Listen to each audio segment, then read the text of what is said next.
Many thanks to the Islamic Renaissance Front for hosting this important meeting. And with respect to all my fellow presenters. My remarks fall into two parts. First, I'm going to do something that I should not do. I'm going to talk about the reason for this split, the schism in Islam. What really caused it and what happened 1,400 years ago. Most Muslims are profoundly ignorant about this.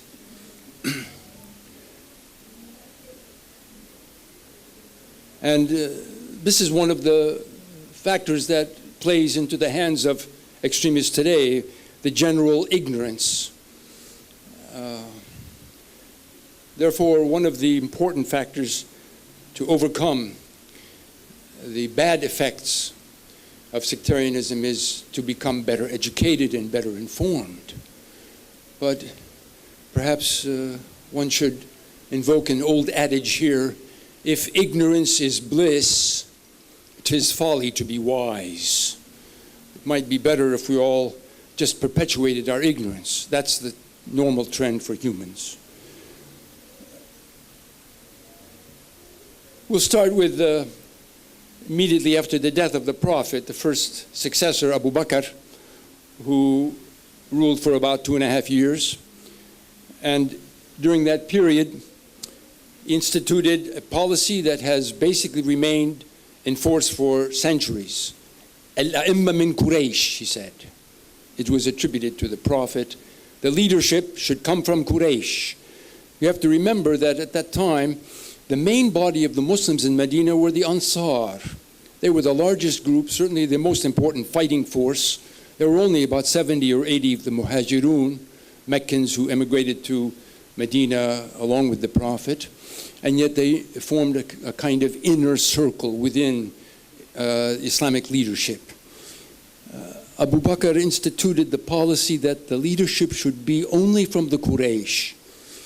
And this led eventually to the emergence of a clique from Quraysh, which founded the Umayyad dynasty. Umar's policy was a continuation of the Quraysh leadership, but with major changes in policy. A 10-year period of rule, all leading military and administrative positions, tax collection, governors, were appointed from the Quraysh and from some of the senior Muhajir companions. The Medinan Ansar were excluded. The Banu Hashim were also excluded. Banu Hashim at that time constituted basically the uncle of the Prophet Abbas, Ibn Abdul Muttalib, and Ali ibn Abi Talib, the Prophet's cousin and son-in-law, and husband of the Prophet's sole surviving daughter, Fatima. Umar made a conciliatory gesture to the Banu Hashim by returning some of the Medinan estates which had belonged to the Prophet, the so-called Sadaqat al-Nabi, back to the control of the Banu Hashim, to Ali and Abbas.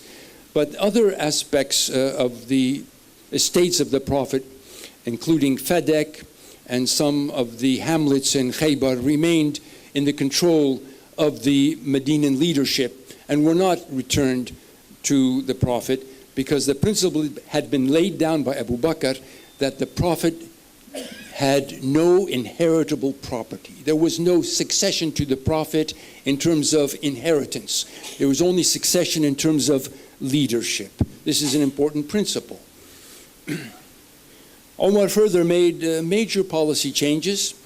He instituted the Diwan, the pay registry, which awarded an annual salary to every male Muslim and to the wives of the Prophet and to the Banu Hashim, according to a scale of prior service to Islam.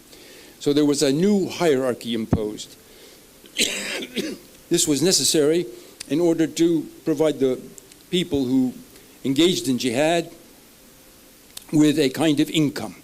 So in a sense, you had a standing army, the sound adult male Muslim body, who were then sent out in the wars of conquest. Massive wealth poured into Medina, untold riches of material and people. Excuse me, I'm suffering from a cold. Especially women and fair-skinned, white-skinned women were highly prized by the early Muslims. And there was a new social hierarchy put into place in which the Arabs were on top, and above them all were the Quraysh, and below them were the non-Arabs. The non-Arabs who converted to Islam.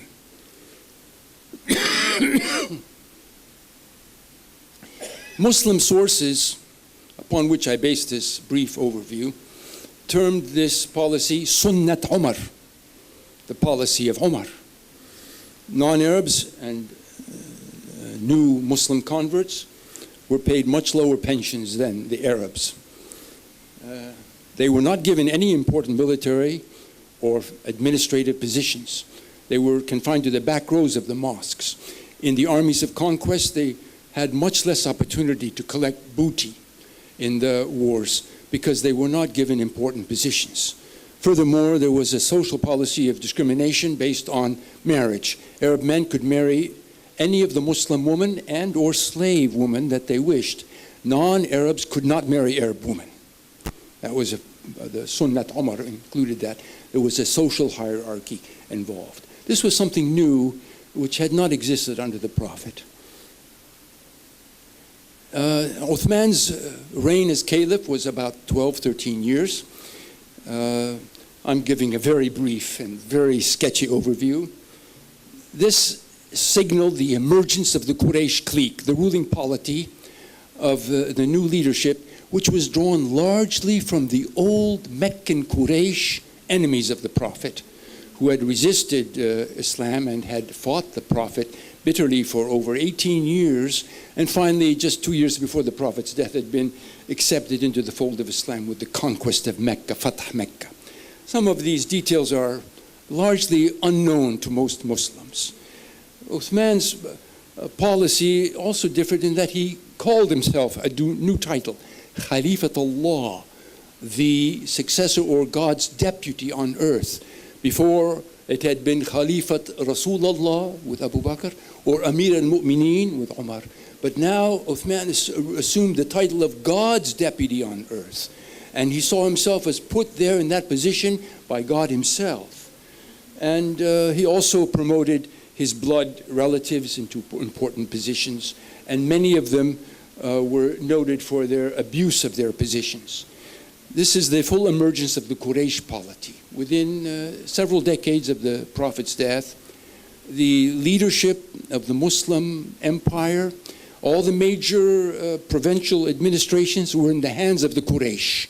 And most of them were people who had opposed the Prophet and fought the Prophet, such as Muawiyah ibn Abi Sufyan, the son of Abu Sufyan, the war leader of the Quraysh pagans against the Muslim Medinan community, who had become the governor of Syria, first appointed by Umar, and later, as we'll see, became the caliph of the Muslims. There are other aspects of Uthman's rule we can't get into because of the time factor. He definitely abused public monies. There's no way around this, even if we want to be kind to Uthman and give him excuses and give a positive interpretation. We have to admit that he treated the public treasury as a private bank. And these are details that many Muslims today find uncomfortable, or they're not used to hearing this. But an objective historical account would support this, and I'm basing all of my remarks on well-known Sunni sources. Senior companions complained about the abuse of power by Uthman's appointees and by Uthman himself. They were met by lip service or outright rejection, and some of them were even, thank you, some of them were even rather brutally treated, exiled, beaten. One famous case being Abdullah ibn Mas'ud, a senior companion of the Prophet, one of the earliest converts, who came from Kufa to complain to Uthman in Medina, and was beaten by Uthman and kicked in the ribs and died the next day from his wounds. He was an elderly man.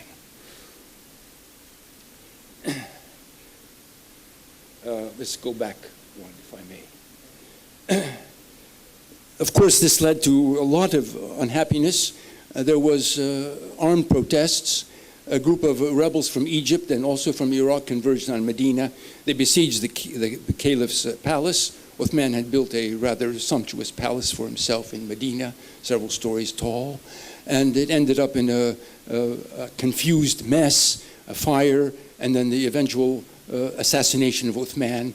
According to the best informed Muslim sources, the person who initiated the killing of Uthman was the son of Abu Bakr, Muhammad ibn Abi Bakr.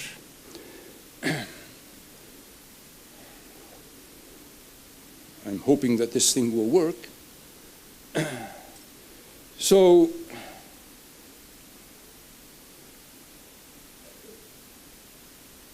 okay, now we come to Ali's elevation to the caliphate by force of the rebels. It wasn't his choice. He had already been passed over 3 times. He had been a candidate from the beginning. And he had his own claim to the leadership based on his closeness to the Prophet, based on his marriage to the Prophet's daughter, and based on the consideration that his family, the Ahlul Bayt or the Banu Hashim, believed that the leadership to the Prophet should be a member of his own family, just like the leadership of other prophets had been a member of their own family, if you read in the Quran. So they forced him to be the caliph at a time when there was a great deal of dissension. And he made it very clear that he had disagreed with the policy of his predecessors. He took the public treasury and swept it out. He distributed all the monies in the public treasury at one go to every Muslim in the vicinity of Medina. They say every person received 3 dinars. And then he swept it out and he cleansed it with water and he made 2 rak'ahs and he said, testify for me on Judgment Day that this is what I did. Of course, the news spread quickly. Ali was reversing the policy of Umar and of Uthman. And he was going to treat all Muslims the same. Of course, this led some of the Muslims to disagree and to argue with Ali that they should be treated in the way that they had gotten used to under Sunnat Umar. Particularly, it was Talha and Zubair, joined by one of the wives of the Prophet, Aisha, led to the Battle of the Camel, where they were defeated. Then there was the Syrian faction, which opposed Ali in a protracted battle in northern Syria at Siffin, and other military engagements with disaffected groups, until finally there was an arbitration meeting between Ali and Muawiyah's representatives, which was manipulated by the representative on behalf of Muawiyah, Amr ibn al-As, so that Muawiyah ended up proclaiming himself to be the caliph in the face of an undecisive and unclear outcome. I don't know what is not, okay. Ali was killed shortly afterwards. We now know, according to the latest research, that the plot to kill Ali was engineered by Amr ibn al-As. Abdurrahman ibn Muljam had been close to Amr ibn al-As when he was in Egypt. Hassan, the son, eldest son of Ali, became the 5th caliph. And 6 months later, he abdicated. And for the best interests of the community, he wanted peace. They called it Am al-Jama'ah, the year of agreement. He was poisoned 10 years later. His younger brother, Hussein, was killed in Karbala a decade later. These are the 2 grandsons of the Prophet, whom the Prophet loved dearly. And this led to the imposition of the dynastic rule of the kings from the Umayyad clan, the full emergence of the Quraysh clique, if we may put it that way. Their policy, I think I pressed the wrong button, and maybe someone can help me here. The policy of the Quraysh under the Umayyad dynasty was basically to promote Arab ethnic supremacy over the conquered peoples. And in that sense, they were continuators of the Sunnat Omar. They saw Ali's attempt to reverse the policy of the first three caliphs and return to the original egalitarian message and conduct of the Prophet and content of the message of the Quran as a naive and hopeless task. Things had gone way beyond that. People who wanted to reinstitute a kind of rough egalitarian community in the way that it had been existing under the Prophet's direction were deemed to be not up to speed in terms of the reality of the Muslim experience at that time. So they found that Ali's attempt was despicable, and in fact Ali's rule evoked a great deal of resentment and hatred on the part of many Muslims against him because of this. These facts are not well understood by Muslims today, I'm sorry to say. The Abbasid Revolution, about 80 years after, largely was fueled by the unfulfilled expectations of the non-Arab constituency of Islam, who felt the injustice and the dissonance between what they read in their book and what they heard about from the Prophet and the reality of Umayyad rule. Again, as I would like to stress, these things are not well appreciated by Muslims today. All of this helps to explain partially the emergence of the Shia as a separate community within Islam, opposed to the majority. Who were the majority? The Shi'at Uthman, the Shia of Uthman and the Umayyads. Again, we have a famous hadith from the Prophet. It's known in the Muslim tradition as Hadith al-Safina, خلافة النبوة 30 سنة وبعدها ملك سديد. The succession to prophecy will last 30 years. After that comes biting kingship. Not caliphate, but kingship. Now, this is obviously an anti-Umayyad hadith, which attributes to the Prophet, probably unjustifiably. But Ibn Hanbal accepted it as valid. Ibn Khaldun dismissed it as a fabrication, of course. The point being this: if you count the years of the caliphates of the first four caliphs, including up to the death of Ali, you get 29 and a half years. Well, if you count the 6 months of Hassan's caliphate, you get almost exactly 30 years. It's quite interesting, almost to the day. That's why someone like Shafi'i accepted this hadith, because he said there were 5 rightly guided caliphs, including Hassan ibn Ali, right?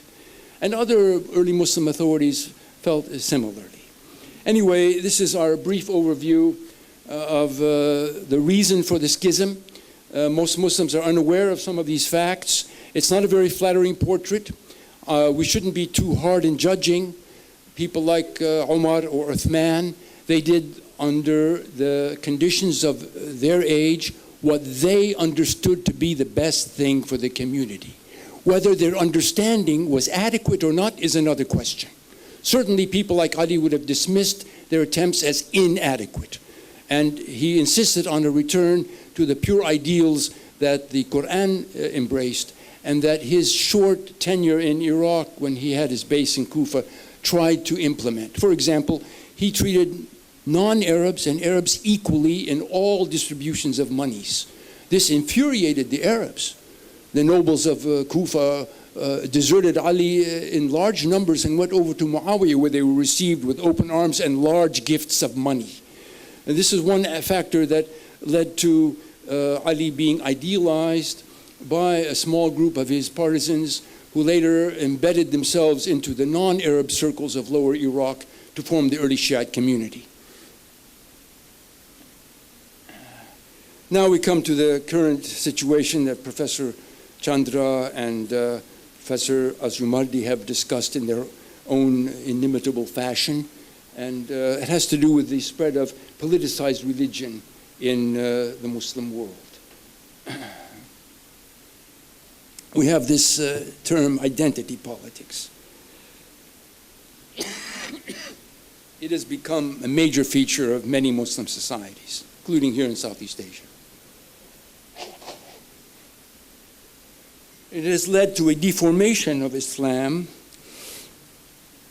based on partial identities and the abuse of Islamic ideology and allegiance for very limited social and ideological and political interests, usually held by small cliques of people, either ruling cliques, monarchical families and emirs, or in many cases, the classes of ulama and scholar leaders within a certain society. There are benefits to sectarianism. We should recognize that. For some people, sectarian identity politics are useful and provide concrete benefits. Otherwise, it wouldn't be so widespread and so now deeply embedded in a number of major Muslim majority societies.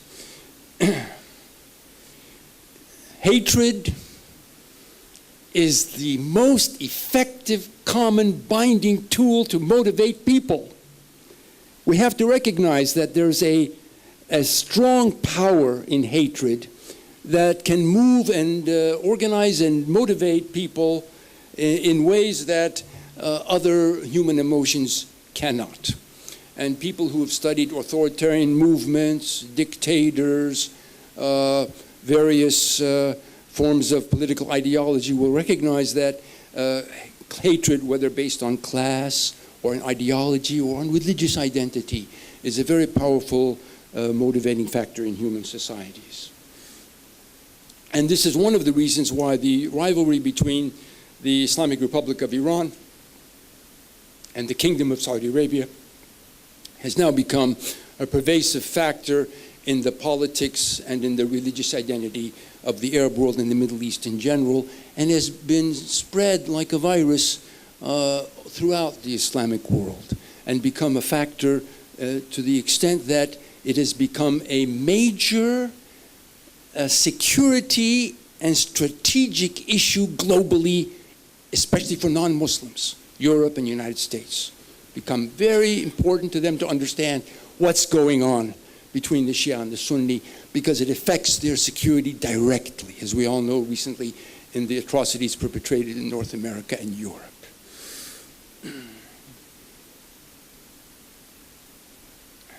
I come now to several of the more painful incidents. I don't want to go at length into these regional areas.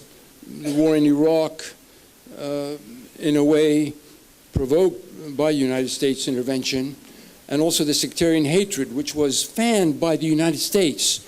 The original Shiite death squads, which were intended to clear up the Sunni resistance and stop the use of the vehicle bombings and stuff which Qaeda and the Sunni resistance in Iraq were using against the Allied forces. These were promoted largely by the United States. There was an interesting documentary done by the BBC and The Guardian about the activities of Colonel James Steele and others. These are all factors in the America imported and trained and gave material means to Shiite death squads to go and hunt down Sunni leaders and armed resistance. And that led to a reaction, and Iraq devolved into a 3 or 4 year bloody sectarian war between 2005 and 2008, which has set the stage now for the fractioned country and the failed state and the impossible communal situation where Iraq is divided into several zones based on ethnic and religious majorities. Syria, again, is a blowback. All of these can be seen, according to Professor Chandra's analysis, as partly incited and motivated by outside strategic factors. There's no doubt about that. On the other hand, if the existing situation was not the way it was, the outside inciters would have no fuel to work with, so to speak. And they need a match, but there has to be gasoline lying around, right? Yemen, again, in a very similar situation. You have a country which is a majority Zaydi. Zaydis are quite different from the Shiite Iranians or Shiite Lebanese or Shiite Iraqis. They're a completely different religious group. And in fact, doctrinally, they're much closer to the Sunnis. This is, again, the kind of ignorant characterization you get if you listen to some khatibs in the mosques. For example, in Indonesia, where they talk about the Shia Houthi and the Shia Ja'fari, meaning Iran, and the Shia Alawi, meaning Syria, and they lump them all together as some kind of nefarious demonic plot against the solidarity of the Sunni majority. These are ways in which slogans can be used to incite hatred and to motivate people to action. It's always commissive. Hatred is commissive. They want you to commit to an act. They want you to commit to their side and to use it in a way against the group that they demonize and that they hate. This is what's so insidious about hatred. The rivalry between these two power centers, two of the greatest resources and political systems in the Middle East, the third, of course, being Iraq, which is, as I mentioned, a dismembered state now. But if we take a look at Iran and Arabia, we see that what they are doing is they're working through their domestic partners, through their neighborhood, so to speak, in order to pursue the rivalry and political competition between these two great nations. And so there is a spillover effect through their local players. Yemen is an example. Syria is an example. Lebanon is an example. North Africa is an example. Pakistan, and now reaching into Southeast Asia. These are all examples of this spillover effect of the rivalry between these two great power blocs who have symbolized their differences as Sunni and Shia, which is not the real issue, but the issue, for example, it is good to have a Western boycott against Iran and where Iranian oil doesn't reach the market. Who benefits? The other great oil-producing nation of the Middle East, for example, right? I mean, there are many factors involved in all of these. It would be useful to go country by country. Pakistan is an extremely painful case because the Shiite minority there is being targeted. The intelligentsia are being killed off. The lawyers, the educators, the PhDs, the members of parliament, the leading citizens of the communities, they're being systematically killed off by the Sunni fanatics. By the way, these Sunni fanatic groups like Sipahe Sahaba and others are well known to the authorities. They're the same people who committed the atrocities in India and who are part of the backbone of Islamic resistance in Kashmir. If the Pakistani authorities wish to, they could arrest all of them in one day, but they don't wish to. They're in fact afraid of these groups, and they want to have some kind of Islamic legitimacy, so they allow them to operate under the eyes of the authorities. There's a lot more one could say about this on an individual country basis, but we'll just continue to some aspects of the Daesh experience. By the way, it's interesting to note that the city of Raqqa in north-central Syria was at one time the venue for the Caliph of Islam under Harun al-Rashid. Many people don't know this, that the Harun al-Rashid moved his capital from Baghdad to Raqqa for about 12 years. The Abbasid Caliphate was ruled from Raqqa. Why? Because strategically it's very well located to maintain control over Iraq and Syria and on the major river valleys of the Tigris and Euphrates. So the choice of Raqqa was a pretty clever move on the part of Abu Bakr and his cohorts. Another interesting fact, which is not well known, Abu Bakr al-Baghdadi, who apparently survived the American strike against him, is a descendant of the Prophet. He claims himself to be a descendant of the Prophet, and apparently his pedigree is authentic. And it goes back through Ja'far al-Kadhab, called al-Kadhab in the Shiite Imami religion, Ja'far ibn Ali al-Hadi ibn Muhammad al-Jawad ibn Ali al-Rida ibn Musa al-Kazim ibn Ja'far al-Sadiq, back to the Prophet. He is a descendant of the Shiite Imams and on their website you will find this information. There's another important aspect about the emergence of Daesh.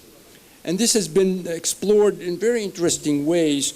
There's a couple of websites you can approach. One is called jihadology.org. Another is called jihadika.com.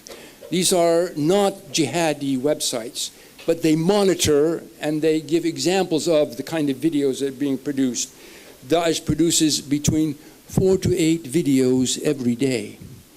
They have now a major mass of documentary videos which you can study. They have been studied by some very interesting experts in Norway and in Europe. And one of them is Nico Prucha.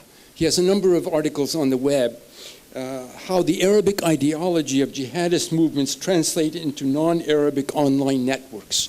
And they've studied how they distribute their videos, because there are people who are trying to squash them. As soon as a video is released, there are intelligence agencies who do their best to kind of get rid of the video and clean it up and stop it from spreading. But they have developed a method whereby the video will be immediately retransmitted by hundreds of other people, and within a few hours it's impossible to stop it. And it distributes all over the world. The message of these videos is quite interesting to see. They're very well done. They use sometimes background music, popular European youth music. They're sophisticated, they're intriguing, they're inspiring, they glorify the jihadist movement. This is the greeting of the Daesh, the one God. And they provide a very compelling picture for disaffected and rootless youth in Europe and the Arab world to go join. And that's one of their main recruiting tools. Furthermore, they project their own ideology into their messages. And therefore, in order to understand the impact of Daesh and its media outreach, and despite its strategic constraints, and it's been bitterly attacked and bombed as we speak, it has achieved a certain amount of success. There's undoubtedly a certain amount of glory attached to the jihadists today among many Arabic Sunni youth. In fact, I think that the experts in Europe are correct. Daesh represents a new form of Sunni Islam, a new form of Sunni ideology, aimed primarily at disaffected youth who are not very religiously sophisticated or well-trained, who have very vague ideas about their own religion, and some of them having had criminal records and other experiences in Europe before they went and did their noble acts of heroic jihadism by killing innocents. They seem to have forgotten some of the basic Islamic messages concerning the sanctity of human life and the importance of compassion and truth and justice.